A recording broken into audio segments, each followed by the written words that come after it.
Okay, viewers, so we're going to be grouting the bathroom floor this evening.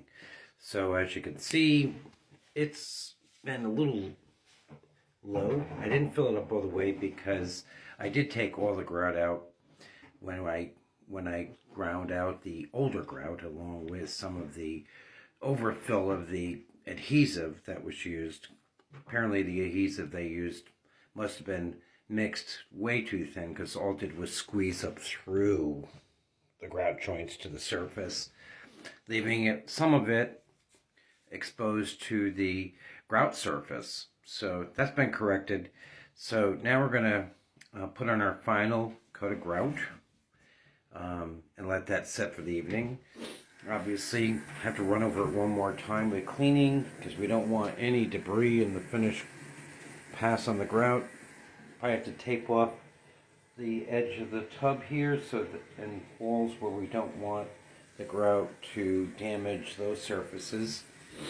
And we're going to get started. So I'll bring in through the process to kind of give you an idea of what we go through to grout. Hopefully that'll help you. So we'll be back. So we're going to be mixing up about half of this bag.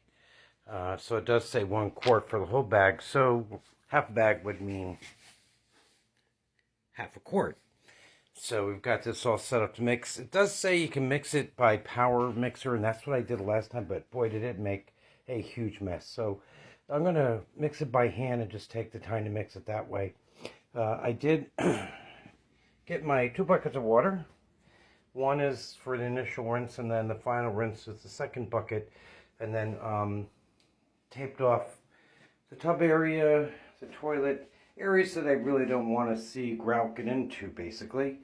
So again, remember, I do take a second bucket of water and a rag, and I just wipe down the surface before grouting it. It just makes it easier to push the grout around. So that's what I'll be up to. So we'll be back. Now, as likely in all mixing dry product with water, you always add the dry product to the water, not the water to the dry product. Also, remember what I said the last time during mixing: peanut butter, not pudding. So that's a good mix, and we're ready to go. Remember what I said, just take a damp rag and just go over the top of the tile, like so.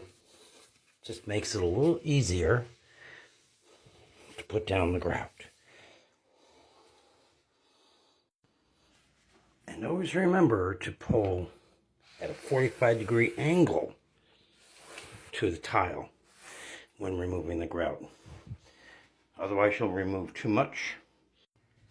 Okay, so we're going to give this about 10-15 minutes to kind of set up a little more. We'll give it one more pass with wiping it down. Give it another 5 to 10 minutes to dry, and then we'll buff it. We'll bring you along the way. We'll be back. Okay, so we've done our final wipe down of the grout application.